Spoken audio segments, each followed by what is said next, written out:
Hello बच्चों। तो बच्चों आज मैं फिर आ गया हूँ और आपका 10th class human I and colourful world इस सीरीज़ को हम आगे बढ़ा रहे हैं। हमारे 2 लेक्चर हो चुके हैं और मैं ज़्यादा आपका टाइम नहीं लूँगा, सीधे पढ़ाना शुरू करूँगा। बस 1 मिनट की बात है, आप मेरी सुन लीजिए कि बेटा human I and colourful world हम पढ़ने वाले हैं। This is the chapter name and from class 10th। बच्चों ये यहाँ पे लिखा हुआ है CBSE, NTSC, NSO और आगे लिखा हुआ है नीट और जेई। यानी जो बच्चे आगे 11th 12th में जाकर फिजिक्स केमिस्ट्री बायो या फिजिक्स केमिस्ट्री मैथ्स लेने वाले हैं उनके लिए ये लेक्चर बहुत हेल्पफुल होगा बेटा, क्योंकि यहीं से आपका बेस बनता है।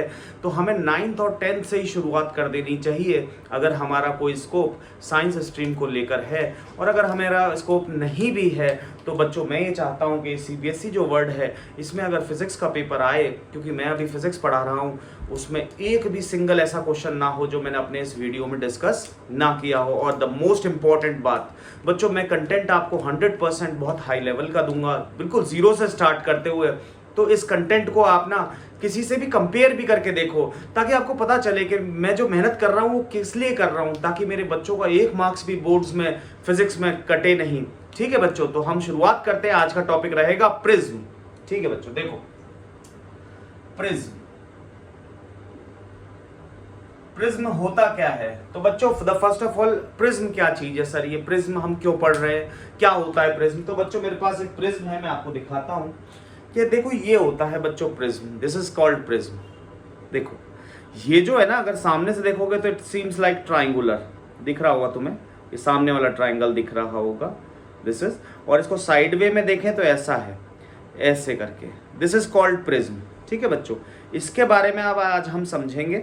और अगर मैं इसको ऐसे रख दूं तो बच्चों जिस जिस ये इस तरह से प्रिज्म दिखता है, हर एंगल पर मैं आपको दिखा रहा हूं ताकि आपकी समझ में आ जाए। जब आप बिल्कुल सामने से देखेंगे तो जस्ट ट्राइंगल दिखेगा, और साइड से देखेंगे जो आपकी बुक्स में डायग्राम होता है वो ऐसा होता है बच्चों, ताकि आपको प्रिज्म समझ में आए। ये ट्रांसपेरेंट मटेरियल का बना होता है और सिंपली ग्लास का बना हुआ है। अब इसके बारे में हम अच्छे से इस वीडियो में समझते हैं कि what is the meaning of prism. बच्चों प्रिज्म होता क्या है, ये ग्लास से बना होता है और जब हम सामने से देखते हैं इट सीम्स लाइक दिस। मेरी वीडियो में आप मेरे साथ बने रहो, मैं आपको बहुत मेहनत करके पढ़ाऊंगा और एक भी ऐसा क्वेश्चन नहीं दूंगा जो आपको नहीं आता हो। ऐसा होगा ही नहीं बोर्ड्स में कि आपको वो क्वेश्चन नहीं आए। तो बच्चों देखो ये दिस इज प्रिज्म। प्रिज्म अगर इस वाले एज पे रखा हुआ है so this edge is known as base, we called it base. बच्चों ये जो दो इस तरह से जो फेसेस हैं, इन फेसेस को बच्चों बोलते हैं रिफ्रैक्टिंग फेसेस। Refracting faces. तो बेटा एक बार में कितने रिफ्रैक्टिंग फेसेस होते हैं? 2, एक ये वाला और एक ये वाला। प्रिज्म में तीनों फेस एक साथ काम नहीं करते, मतलब तीनों फेस एक साथ हम उनको नहीं पढ़ते 10th क्लास के लेवल पर। हम किन्हीं 2 फेसेस के रेस्पेक्ट में ही सारी बात करते हैं इन द 10th क्लास। ये बात बहुत इंपॉर्टेंट है बच्चों कि हम तीनों फेसेस को एक साथ यूज नहीं करते, हम किन 2 फेसेस के साथ ही प्रैक्टिकल को या थ्योरी को या 10th क्लास में हर एक कंसेप्ट को हम समझ लेंगे। तो एक बार में 2 ही प्रिज्म काम आएंगे। वेरी गुड, चलो यहां तक की बात हुई क्लियर। सर ये क्या होता है? देख बेटा ये प्रिज्म असली में, अब ये वाली बात आपको ना हर वीडियो में नहीं मिलेगी, मैं पूरी मेहनत करके लाता हूं आप लोगों के लिए ताकि आपको समझ में आए चीजें। प्रिज्म बेटा 2 तरह के होते हैं, एक तो होते हैं इक्विलेटरल प्रिज्म और एक होते हैं बेटा right angled prism. Right angled prism. Equilateral prism जैसा नाम है उसी से हमें पता चल रहा है कि इस तरह से a prism which have all 3 sides are equal and the angle between the 2 refracting surfaces is called 60 degree. हमेशा कितने का होगा बच्चे? 60 डिग्री का। 60। अगर तुम्हें CBSE के हिसाब से पढ़ना है तो सिर्फ ये समझ के चलो, बट तुम्हें अगर ये समझना है कि हाँ राइट एंगल्ड भी है तो बेटा ये प्रिज्म भी ऐसा होता है। इसका एक एंगल 90 का होता है परफेक्ट और बाकी 2 45। देखो मैंने एक NTSC में क्वेश्चन देखा था इस तरह का, मैंने इस कंसेप्ट देखा था क्या कि बच्चों उसमें ये वाले जो बच्चे CBSE पढ़ रहे हैं वो इस चीज को ना सुने। अच्छा देखो, राइट एंगल्ड प्रिज्म को हम एज अ रिफ्लेक्टर यूज करते हैं, एज अ रिफ्लेक्टर। अब तुम्हारे मन में ये आ रहा होगा कि यार ये तो प्रिज्म है और प्रिज्म तो ट्रांसपेरेंट मटेरियल है, फिर ये रिफ्लेक्टर की तरह कैसे यूज होगा, तो उसके पीछे की साइंस है। क्योंकि अभी मैं 10th क्लास में इतना ज्यादा डीप में नहीं जा रहा हूँ, बट हाँ अगर एक क्वेश्चन ऐसा आ जाए कि क्या प्रिज्म को रिफ्लेक्टर की तरह यूज किया जा सकता है, तो the answer is yes. On a particular angle it behaves like a reflector, और वो भी गुड रिफ्लेक्टर। जबकि आपको अभी नहीं लग रहा होगा कि यार ये क्या हो रहा है, बट हाँ मैं आपको हिंट दूंगा मेरे लेक्चर में, मैं आपको TIR भी समझाऊंगा, जो कि आपके 10th लेवल का फिनोमेना तो नहीं है, बट आप अगर आप उसको सीख लोगे तो आपको मजा आएगा, आप साइंस में इंटरेस्ट आ जाएगा बच्चों। देखो चलो, दो तरह के प्रिज्म, इक्विलेटरल प्रिज्म और राइट एंगल प्रिज्म। हम बात करेंगे इक्विलेटरल प्रिज्म की, ठीक है सर। सर एक बार बताओ, इसको, इस एंगल को कुछ नाम देते हैं क्या? द आंसर इज हाँ बेटा, angle of prism, angle of prism, ठीक है सर, एंगल ऑफ प्रिज्म। अच्छा, तो अब बच्चों ये दोनों हो गए रिफ्लेक्टिंग सरफेस, ये हो गया बेस, और ये हो गया एंगल ऑफ प्रिज्म, ठीक है सर। कैसे मटेरियल का बना होता है बेटा? ट्रांसपेरेंट मटेरियल का, ट्रांसपेरेंट मटेरियल, ट्रांसपेरेंट मटेरियल, ठीक है। ये करता क्या है, इसका बेसिक क्या है सर, हम इसको क्यों पढ़ रहे हैं बेटा? इसकी हेल्प से मैं अभी आगे लेक्चर में भी समझाऊंगा, बट अभी भी बता दूं कि हम एक फिनोमेना को समझना चाहते हैं। फिनोमेना मतलब समझते हो बच्चों? फिनोमेनन मतलब होता है साइंस की एप्लीकेशन, एक तरह से साइंस का एक चमत्कार बेसिकली। तो उसमें क्या है बच्चों कि फिनोमेनन हम इसमें ये पढ़ते हैं कि डिस्पर्जन हम पढ़ पाते हैं। डिस्पर्जन सर ये क्या होता है, अभी मैं पूरे लेक्चर में सिखाऊंगा। तो बेसिकली डिस्पर्जन, सिंपल वर्ड्स में यही लिख लो, अभी लेक्चर में अभी लिख लो कि ब्रेकिंग, ये आपको फिर याद भी रहेगा, breaking of white light into its 7 component is called dispersion। मतलब बेटा व्हाइट लाइट को 7 अलग अलग लाइट के टुकड़ों में तोड़ता है प्रिज्म। सर कैसे तोड़ेगा, वो भी हम सब सीख जाएंगे। अभी मैं पूरा एकदम डीप में समझा दूंगा हर चीज को, और आपको समझने के बाद ऐसा कोई क्वेश्चन ना रहे, कोई डाउट भी नहीं रहेगा। तो बच्चों आप यहाँ पे समझ लो कि यार breaking of white light into 7 colours, लिख लो। सर 7 ही होते हैं कलर? नहीं, अभी धीरे धीरे पता चलेगा कि colours are infinite, but 10th class के लेवल पर हम ये बात कर लेते हैं कि there are 7 colours, the light contain only 7 colours, but असली में ऐसा नहीं होता।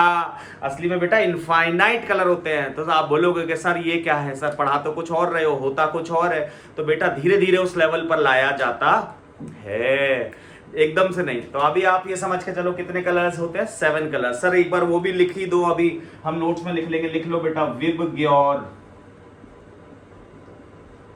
सर विब का मतलब वॉयलेट, आई का मतलब इंडिगो, ब्लू, फिर ग्रीन, येलो, ऑरेंज, रेड। ये याद रहेंगे तुम्हें, क्योंकि इसमें थोड़ा कंफ्यूजन होता है बी में, क्योंकि आप ब्लैक भी लिख सकते हो। सर इसको हम ग्रे भी लिख सकते हैं, हाँ तो ले तू ग्रीन लिख ले भाई। अब ये मत बोल दिए सर वाई से भी कोई और कलर बोल दूंगा, नहीं। ओ से भी नहीं बोल पाएगा, ऑरेंज ही बोलेगा। रेड से, अब तो रेड से पिंक तो बोल नहीं सकता, तो इसलिए इन दोनों के लिखने, इन तीनों को लिखने की जरूरत नहीं है, बाकी इनको लिख लो, थोड़ा सा कंफ्यूजिंग है। तो violet, indigo, blue, green, yellow, orange, red colour होते हैं कितने बच्चों? 7। लिख लो यहाँ पे, मैं मिटाने जा रहा हूं। 1 2 3। नोट्स बनाते जाओ मेरे साथ साथ, अच्छे नोट्स। जब आप 10th का बोर्ड दे रहे होगे तो आपको मेरी बातें याद आएंगी कि हाँ यार एक भी क्वेश्चन ऐसा नहीं आया जो सर ने वीडियो में डिस्कस नहीं किया हो। मेरी बात अच्छे से मान के चलो बच्चों। मेरा वीडियो की कंटेंट आप किसी भी ऑनलाइन प्लेटफॉर्म से कंपेयर करो जो 10th क्लास की फिजिक्स पढ़ा रहा हो, आपको 2 से 4 बातें कितना भी सिमिलर हो, बट आप कुछ नया और कुछ ज्यादा जरूर सीख कर जाओगे। मैं भले ही व्हाइट बोर्ड और बहुत पुरानी टेक्नोलॉजी पर चल रहा हूं, क्योंकि मैंने अभी शुरू किया है बच्चों, बट अगर आप देखोगे और आपको समझ में आएगा और मैं अगर समझा पाया आपको, तो आप फिर मेरे को लाइक और शेयर करने में कोई कमी मत छोड़ना। और अगर हाँ, मैं हर वीडियो में बोलता हूं, अगर मैं आपको नहीं समझा पा रहा हूं या आपको इंटरेस्ट नहीं आ पा रहा है, तो बेटा फिर कोई जरूरत नहीं है, ना इसको सब्सक्राइब करो, ना इसको लाइक, ना इसको शेयर। अगर कुछ नया सीख रहे हो तो ये आपकी जिम्मेदारी बनती है कि आप मेरे इस चैनल को फैलाओ ताकि सब बच्चे सीख पाएं। और अगर नहीं सीख पा रहे हो तो इसका मतलब कोई जरूरत नहीं आपको लाइक करने की। ठीक है बच्चों, देखो तो प्रिज्म हम समझ गए। प्रिज्म को हम आगे कंटिन्यू करते हैं बच्चों। अब हम पहला टॉपिक लिखते हैं डिस्पर्शन ऑफ व्हाइट लाइट। तो पहले मैं आपको एक प्रिज्म का सिंपल सा डायग्राम बताऊं बच्चों। ये होता है प्रिज्म, इसमें ये होता है एंगल ऑफ प्रिज्म, उसको हम रिप्रेजेंट करते हैं by a letter A. Sir ये आई एक लाइट रे, तो बेटा हमेशा ये होती है इंसिडेंट रे, जो रे आ रही है उसको क्या बोलते हैं, इंसिडेंट रे। ठीक है सर। फिर बेटा अब यहां पे देख, बाहर क्या है, एयर है, अंदर क्या है सर, ग्लास है। तो आपने लाइट चैप्टर पढ़ा होगा, अगर नहीं पढ़ा हो तो मेरे वीडियोस को आप रेफर की तरह ले लें। बेटा ग्लास को हम डेंसर मीडियम लेते हैं सर, ये क्या होता है मैंने वहां समझाया हुआ है। और एयर को लेते हैं बेटा रेयरर मीडियम, रेयरर यानी जिसकी डेंसिटी कम हो। बेसिकली अगर सिंपल वर्ड्स में तू सीखना चाहता है 2 शब्द में, तो इसलिए समझ ले कि डेंसिटी कम जिसकी होगी वो रेयरर, और डेंसिटी ज्यादा होगी जिसकी वो डेंसर। बट सर इसमें क्या है, वो लाइट चैप्टर में जाके देखना, उसमें ज्यादा अच्छे से समझाया हुआ है मैंने। बट फिर भी बता दूं कि इसको ऑप्टिकल डेंसिटी बोलते हैं। क्या बोलते हैं बच्चों, ऑप्टिकल डेंसिटी। ये अलग चीज है, ये वो डेंसिटी नहीं है जो हम नॉर्मल डेंसिटी लेते हैं। It is called optical density. इस चीज को समझने के लिए आपको वीडियो देखना पड़ेगा, बट जिन्होंने देख लिया उनको समझ में आ जाएगा, और जिन्होंने नहीं भी देखा है उनको भी समझ में आएगा। देखो कैसे। तो बेटा यहाँ पे क्या होगा, लाइट इससे इसमें एंटर हो रही है, तो यहाँ पर क्या होगा, रिफ्रैक्शन। क्या होगा, रिफ्रैक्शन। रिफ्लेक्शन मत बोल देना। तो सर रिफ्रैक्शन के लिए क्या चाहिए सर, नॉर्मल चाहिए बेटा, नॉर्मल। सर नॉर्मल क्या होता है, दिस इज अ नॉर्मल रे। बेटा नॉर्मल जो होती है वो हमेशा परपेंडिकुलर टू द सरफेस होती है, perpendicular to the surface. Normal is always perpendicular to the surface. Sir अगर सरफेस ऐसा हुआ तो बेटा नॉर्मल ऐसे आएगी। सर ऐसा हुआ तो बेटा नॉर्मल ऐसे आएगी। सर ऐसा हुआ तो वही सेम हो गया बच्चे, कैसा भी सरफेस हो बट उस पर परपेंडिकुलर बना देना। सर अगर सरफेस ही ऐसा हुआ तो बेटा ये आर्क ऑफ द सर्कल है। क्या है ये, आर्क ऑफ द सर्कल। अगर मैं इसको बढ़ाऊं तो इसका सर्कल तो बनेगा। तो बेटा इस पॉइंट बनानी है तो ऐसी बनाओ जो कि कहां से पास हो, सेंटर से। यानी सर्कुलर कर्व पर नॉर्मल हमेशा कहां से पास होती है बच्चों, सेंटर से। सर इस पॉइंट पे कैसी होगी, सर ऐसे होगी। सर इस पॉइंट पे कैसी होगी, सर ऐसे। अब इसको पीछे मिटा दो भले ही, बट ये नॉर्मल हो गई। सर इस पॉइंट पे तो जो ये नॉर्मल होगी, ये लाइन असली में कहां से पास होगी, सेंटर से। तो बेटा किसी भी सर्कुलर पाथ पर नॉर्मल हमेशा सेंटर से पास होती है। तो हमें अब समझ में आ गया होगा। ठीक है, तो ये हो गई। तो बेटा अब रेयर से जब डेंसर में जाती है, जब भी लाइट रेयर से डेंसर में जाएगी तो बेंड हो जाएगी, बेंड टूवर्ड्स नॉर्मल, नॉर्मल की तरफ बेंड हो जाएगी। और जब भी डेंसर से रेयरर में जाएगी तो बच्चे बेंड टूवर्ड्स, बेंड टूवर्ड्स नहीं बच्चों, सर टूवर्ड्स ऊपर लिख दिया, हाँ, अवे द नॉर्मल। ठीक है बच्चे, ये दोनों चीज लिख ले। अच्छा, तो sir towards the bend, sir ऐसे कर दो। ठीक है, ये होता है बेटा एंगल आई, यानी नॉर्मल और इंसिडेंट रे के बीच के एंगल को क्या बोलते हैं बच्चे, एंगल ऑफ इंसिडेंस। ये हो गया। सर ये क्या होता है, ये होता है बेटा एंगल ऑफ रिफ्रैक्शन। क्या होता है, एंगल ऑफ रिफ्रैक्शन। और सर यहां पर भी हमें नॉर्मल चाहिए, हाँ बेटा।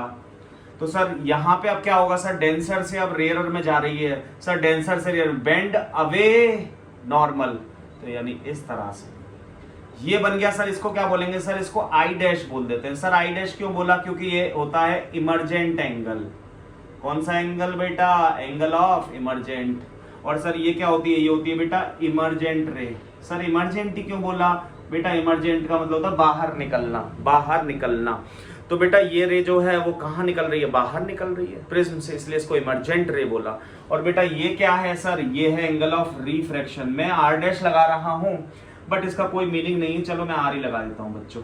बट 11th-12th में जब मैं फिजिक्स पढ़ाता हूं, तो मैं जब ऑप्टिक्स पढ़ाता हूं तो बहुत सारी डीप स्टडी होती है, हम इसमें बहुत सारे रिलेशन निकालते हैं। बट हम 10th के हिसाब से बात कर रहे हैं। कुछ चीजें जो 12th की हैं वो मैं कुछ चीजें ऐड करते जाऊंगा, ताकि आपको समझ में आएगा कि हाँ यार, हम इस वर्ड को लिखा नहीं है सर ने, इस वर्ड की कीमत समझ रहे हैं, इस वर्ड की इंपॉर्टेंस समझ रहे हैं। एनएसओ मतलब it's not a simple word, it's a science olympiad.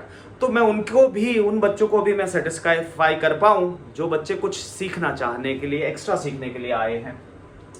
तो ये हमें समझ में आ गया, ये सब होता है बेटा।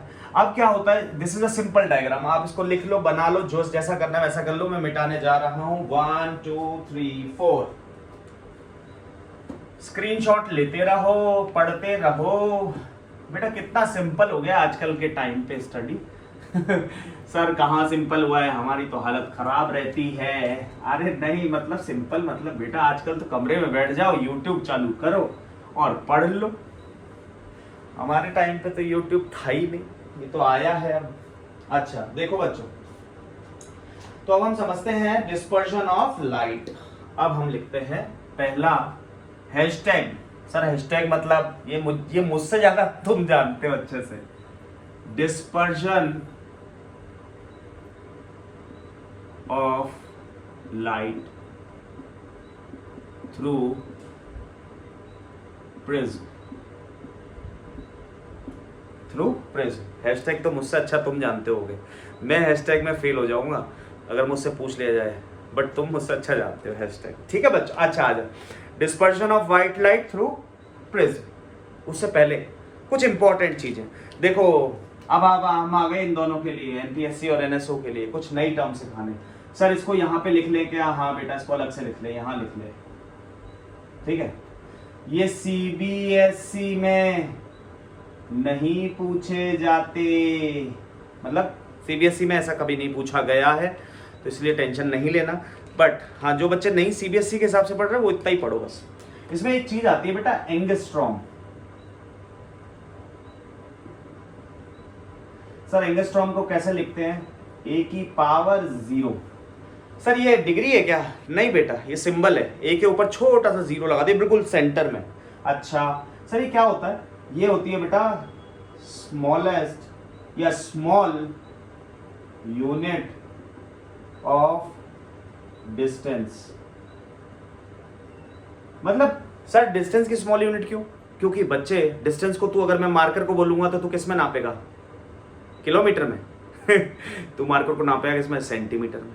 अगर मैं बोलूंगा यहां से लेके वो दूर तक की डिस्टेंस नापो तो तू किस में नापेगा? सेंटीमीटर में? नहीं, किलोमीटर में। तो बेटा बड़ी बड़ी यूनिट है। सर अगर हमें एक एटम के साइज को नापना हो तो एटम का साइज, अरे एटम का साइज मतलब जो चीज दिखाई नहीं दे रही उसको नापना है, इतना लेवल पे इतना छोटा नापना है, तो वहां पर कौन सी यूनिट काम आती है बच्चे? एंगस्ट्रॉम। तो सर यहाँ क्यों सिखा रहे हो? यहाँ इसलिए सिखा रहे हैं क्योंकि लाइट की वेवलेंथ जो होती है वो 10 टू द पावर वो एंगस्ट्रॉम्स में होती है, बहुत छोटी होती है। सर इसकी वैल्यू भी है क्या? हाँ बेटा, 1 angstrom equals to 10⁻⁻10 metres. Important है, याद कर ले। कभी कभी अगर एंगस्ट्रॉम में कोई डिस्टेंस आ जाए तो समझ जाना कि यार हमें, मान लो एग्जांपल भी बता देता हूं। सर एग्जांपल जैसे आ गया 7 एंगस्ट्रॉम, तो what is the value of this? Is 7 × 10⁻⁻10 metre. Now this is, sir metre में क्यों कन्वर्ट कर रहे हैं? सर एंगस्ट्रॉम को रहने दो ना यार। अरे बेटा एंगस्ट्रॉम को रहने दूंगा ना तो तू न्यूमेरिकल नहीं कर पाएगा, क्योंकि न्यूमेरिकल में the values is always to be put in the form of SI system, but angstrom is not SI system. तो हमें कन्वर्ट करना पड़ेगा मीटर में। तो हाँ, जिस बच्चे को ये पता होगा वही तो कर पाएगा, जिसको नहीं पता वो तो अटक जाएगा कि ये क्या चीज है एंगस्ट्रॉम। अच्छा एक तो चीज ये हो गई। एक आती है बच्चों वेवलेंथ। मैं बार बार इसको यूज करूंगा इसलिए पहले बता देता हूँ।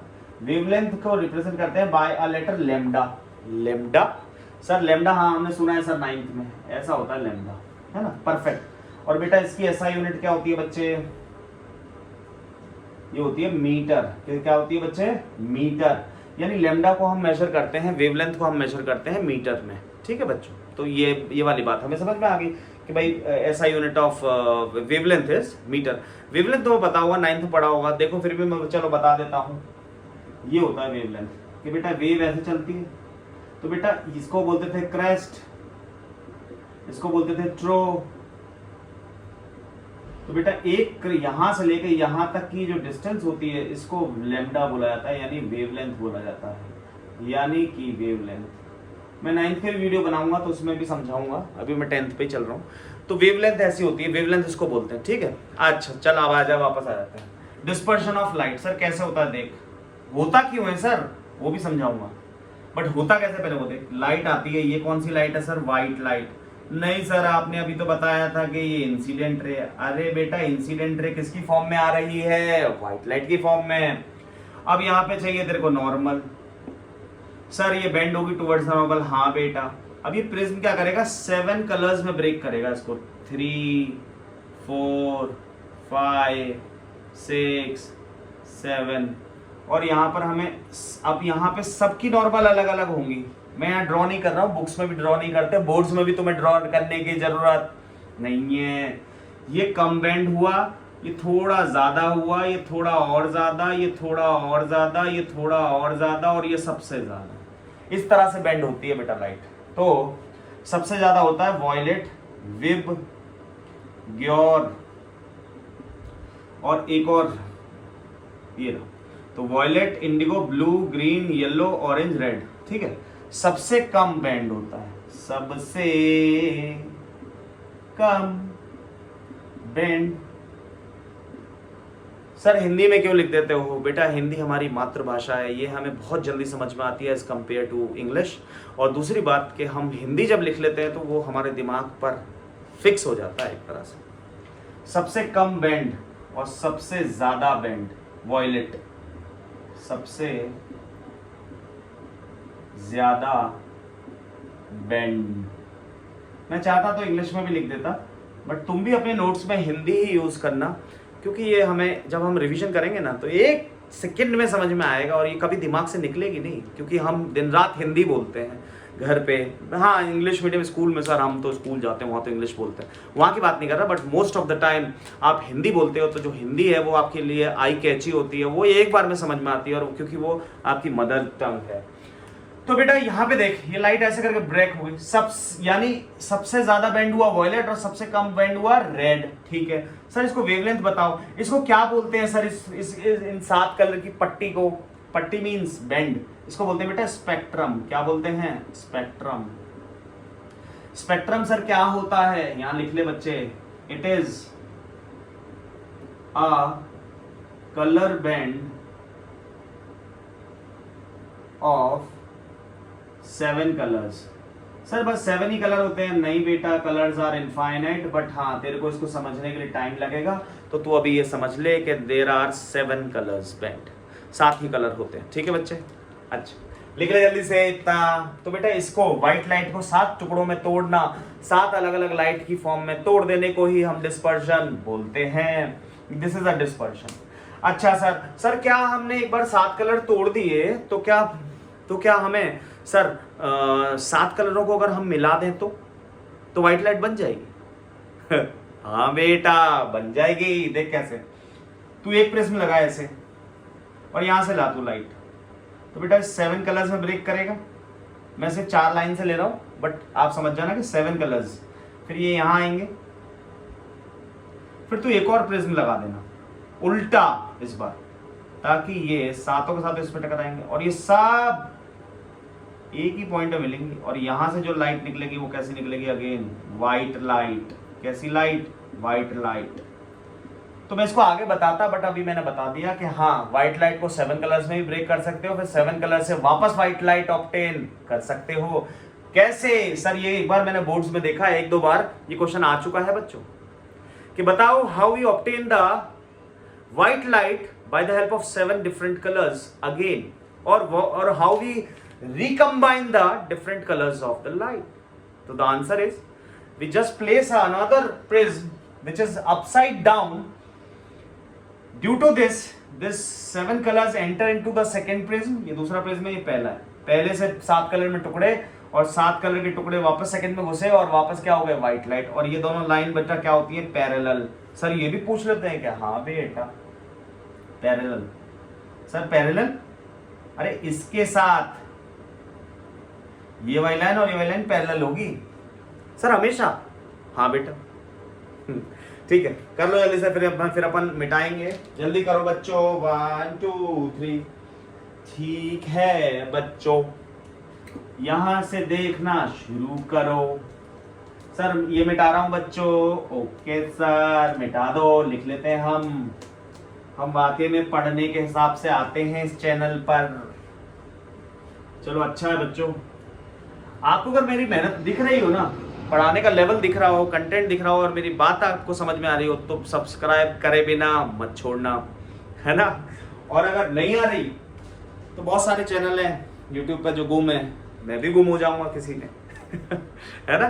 ठीक है, अब इधर देखो, यहाँ तक समझ में आ गया? व्हाइट लाइट सर रिकॉम्बिनेशन बोलते हैं सर इसको। सर रिकॉम्बिनेशन व्हाइट लाइट को पहले एक प्रिज्म से 7 कलर में तोड़ लेते हैं, फिर 7 कलर को वापस एक और प्रिज्म अपसाइड डाउन रखकर हम सर उससे क्या ऑब्टेन कर लेते हैं? वापस व्हाइट लाइट। वेरी गुड, इसको बोलते हैं रिकॉम्बिनेशन ऑफ व्हाइट लाइट। अच्छा अब सुन, अब थोड़ी चर्चा कर लेते हैं बेटा। यहां लिख लेते हैं विबग्योर। सर ऐसे क्यों लिखा? देख बताता हूं।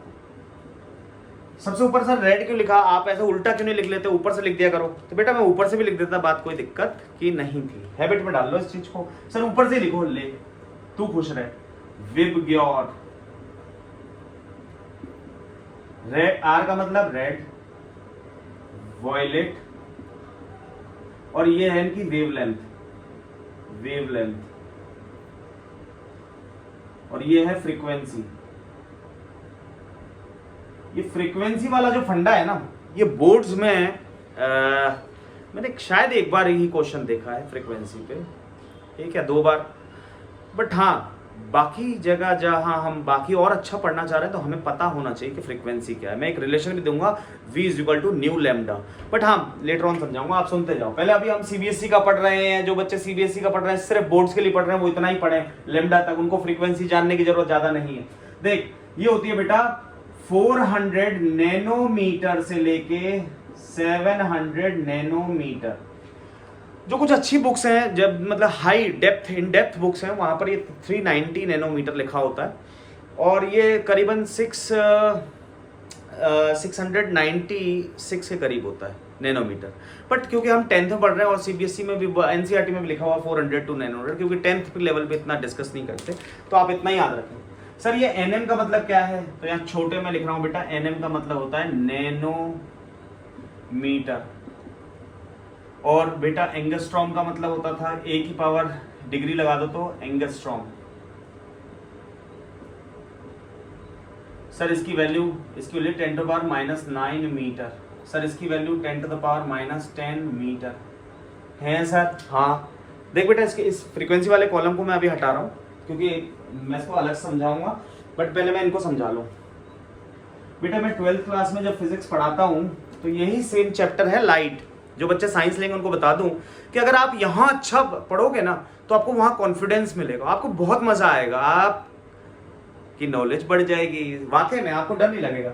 अब 10th में छोटी छोटी टर्म्स आपसे इंट्रोड्यूस कर रहा हूँ, क्योंकि ये एंगस्ट्रॉम मुझे बताने की जरूरत नहीं है, बट इन 12th या फिर इन एनटीएससी टाइप क्वेश्चंस उनमें ये आ जाता है, तो इसलिए सीख भी लो। तो सर ये नैनोमीटर को हम क्या लिख सकते हैं? और लिख सकते हैं बेटा 4000 एंगस्ट्रॉम। सर ऐसे ऐसे एक ही बात है। हाँ बेटा देख, 1 नैनोमीटर कितना होता है? सर ये सीबीएसई में आएगा कि सब? नहीं, ये नहीं आएगा। ये होता है 10⁻⁻9। अगर मुझे एक और बढ़ाना है तो 1 एंगस्ट्रॉम देख कितना होगा? 10⁻10। सर कैसे? देख, इसमें एक डिजिट और बढ़ गई तो वो 10⁻10 हो गई। तो बेटा अब देख, एक जीरो बढ़ गई ना, तो एक जीरो बढ़ गई। मैं चाहूं तो बच्चों और भी बहुत समझा सकता हूं, बट क्या है कि वीडियो की लेंथ लंबी हो जाएगी तो बच्चे क्या घबरा जाएंगे, तो मैं इसलिए इसको यहीं पर छोड़ रहा हूं, है ना बच्चों। तो ये समझ ले, एक जीरो ज्यादा लगा देते हैं। तो देख 400 था, यहाँ 4000 हो गया, तो एंगस्ट्रॉम बन गया। ठीक है बच्चे, और इसको भी लिखना चाहे तो लिख ले, इट इज 7000 एंगस्ट्रॉम। और सर ऊपर से नीचे जाएंगे तो बेटा वेवलेंथ इंक्रीज होती है, और बेटा फ्रीक्वेंसी, ये बोर्ड्स वाले बच्चे ना लिखें, फ्रीक्वेंसी डिक्रीज होती है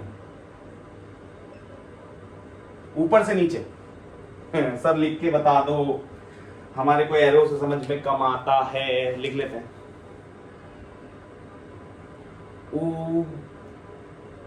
ऊपर से नीचे मतलब when we go up to bottom,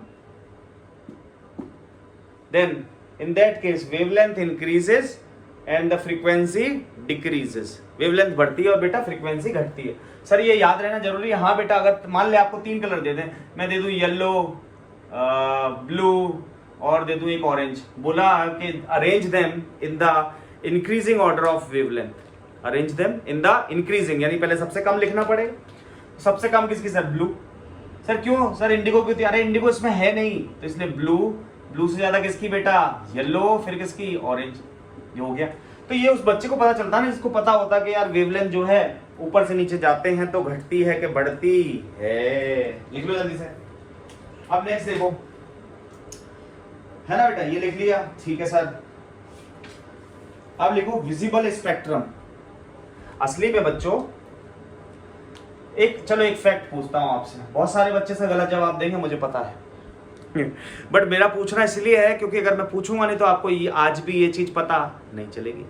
आप मुझे बताओ बच्चों, लाइट दिखती है आपको? Are you able to see the light? अगर दिखती है तो अपनी तरफ से बोलो हाँ दिखती है। मुझे सुनाई नहीं देगा बट बोलो दिखती है क्या? हाँ के ना? हाँ। तो बच्चे, जो बच्चे हाँ बोल रहे हैं और जो बच्चे कुछ ना भी बोल रहे हैं, तो बच्चों मैं आपको बताऊं कि लाइट इज इनविजिबल। लाइट हमें कभी नहीं दिखाई देती। जो उस बल्ब से इस बोर्ड तक आ रहा है, ये रास्ते में मुझे दिखाई नहीं दे रहा, बट ये टकरा कर इस कैमरे में जा रहा है, तो यहां पर रिफ्लेक्शन हो रहा है। इस रिफ्लेक्शन की वजह से हमें दिखाई दे रहा है। लाइट हमें दिखाई नहीं देती बेटा, समझ लेना। It's a very important question. Light is a form of energy, और जो भी इस दुनिया में एनर्जी है all are invisible, all are invisible. ठीक है बच्चों, तो लाइट हमें दिखाई नहीं देती। जल्दी से हम इस टॉपिक को पूरा कंप्लीट करते हैं। मैं मिटाने जा रहा हूं 1 2 3 4। लाइट हमें दिखाई नहीं देती। सर आज तक तो हम सोचते थे कि हमें दिखाई देती है, हम तो नॉर्मल है। बेटा जो जिसको लाइट दिखाई दे जाए वो नॉर्मल नहीं है, क्योंकि लाइट नॉर्मल को दिखाई नहीं देगी। Okay, next is dispersion. समझ गए? अब हम समझेंगे कॉज ऑफ डिस्पर्जन। तो बेटा इसमें आपको मैं इसलिए लिख देता हूं, देखो 10th क्लास में ज्यादा नहीं पूछा जाता, बट हाँ फिर भी कुछ बच्चे क्यूरियस होते हैं कि सर कॉज तो बताओ, क्यों हुई सर ऐसा? Cause of dispersion. तो मैं उनको थोड़ा सा तो और ज्यादा समझा सकता हूं, क्योंकि अल्टीमेटली ये सेम टॉपिक आपके 12th में है, वहां आपको दिखाऊंगा, फील होगा आपको कि हाँ यार लाइट। अभी तक आपको रटाया जा रहा है बेटा कि रेयर से डेंसर में गई तो टुवर्ड्स द नॉर्मल, डेंसर से रेयर में गई तो अवे द नॉर्मल। क्या आपके किसी टीचर ने ये बताया कि ऐसा क्यों होता है? नहीं बता सकता वो, मैं भी नहीं बता सकता। क्यों? क्योंकि बताऊंगा अभी तो समझ में नहीं आएगा, बट हाँ अभी रटा रहे। बट हाँ 12th में अगर साइंस ली और आपने अगर फिजिक्स पढ़ी मुझसे, तो मैं आपको फील करा दूंगा कि हाँ ऐसा होता है। लिखो बेटा कॉज ऑफ डिस्पर्जन। तो इसमें डेफिनेशन लिखो, different colours of white light having different wavelengths. Different colors of white light have different wavelengths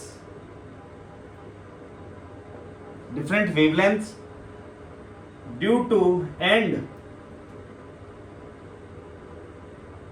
they deviate on different angles।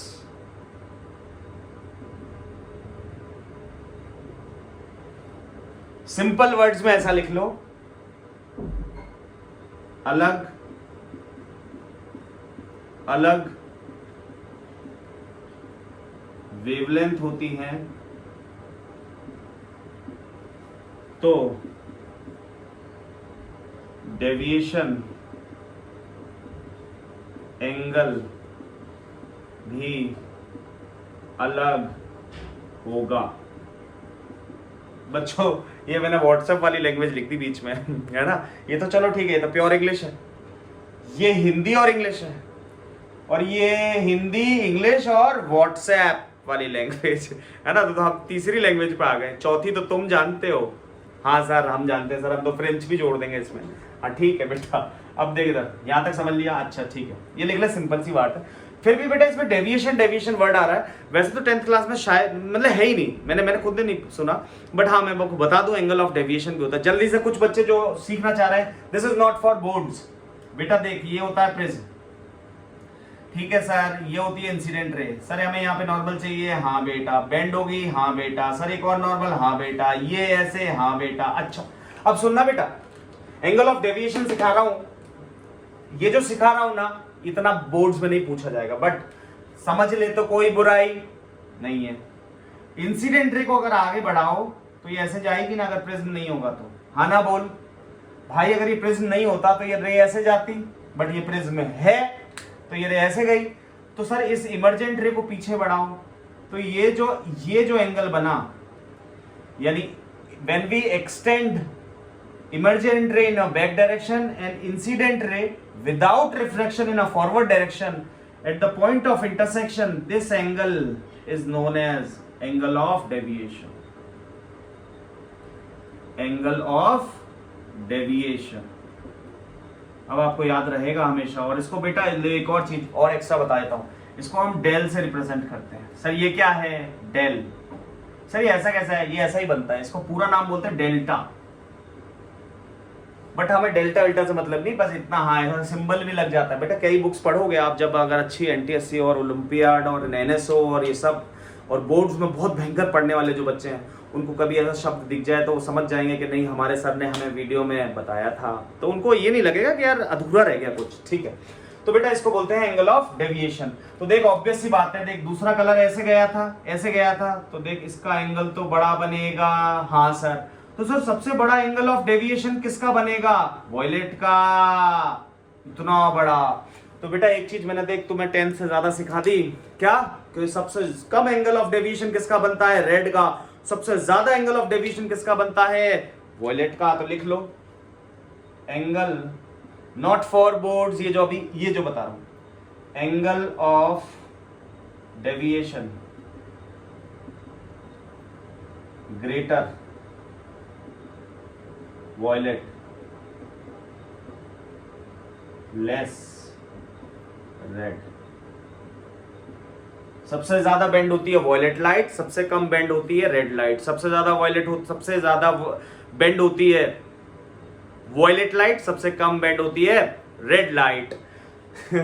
तो बच्चों अब इस चीज को हम यूज करेंगे आगे अगले लेक्चर में। बच्चों मेरा वीडियो आप देखते रहो, मुझे सब्सक्राइब कर लो, और अगर मेरी मेहनत पसंद आ रही हो तो मुझे वायरल कर दो। चलो कोई बात नहीं, तो हमने ये समझ गए हैं। और हाँ एक और बच्चों, एक और इम्पॉर्टेंट चीज, मेरा इतना सा कंटेंट किसी भी ऑनलाइन वीडियो से करें आप कंपेयर, हाँ आपके कुछ 30-35 मिनट जरूर खराब होंगे, बट हाँ आप ये सीख जाएंगे कि हाँ यार यहाँ पे सीख रहे हैं या वहाँ पे सीख रहे हैं। जहाँ पे भी सीख रहे हो ना, तो फिर आप कंपेयर करके आप मुझे बताइएगा। और हाँ बच्चों मुझे कमेंट्स जरूर करिए, क्योंकि आप अगर मुझे कमेंट करेंगे कि नहीं सर अच्छा बनाया, सर इसमें ये चेंज कर दो, सर वो कर दो, सर उसमें वो कंटेंट डाल दो, तो बेटा मैं आपके पूरे कमेंट्स पढ़ूंगा भी और उनको देखूंगा, है ना। और अब हो सकता है कि मैं खुद ही तो कह रहा हूँ कि मैं बहुत अच्छा पढ़ा रहा हूँ, क्या पता आपके पर्सपेक्टिव से कुछ इसमें करेक्शन की गुंजाइश होगी, ऑब्वियस है हर जगह होती है, तो आप मुझे बताओ तो मैं वो भी चीज़ डिस्कस करूँगा। हाँ और हाँ मैं अभी बहुत जल्दी इस वीडियो के, जैसे ये पूरा चैप्टर हो जाएगा ना, तो एक शीट डालूंगा जिसमें क्वेश्चंस होंगे हर तरह के, objective, subjective, 1 marks, 2 marks, 3 marks, उनमें से 110% बोर्ड्स में आएगा ही आएगा। दावे से कह दूं, बोर्ड के अभी 3-4 महीने हैं, बट मैं अभी से कह दूं कि ऐसा होने वाला है। थैंक यू बच्चों।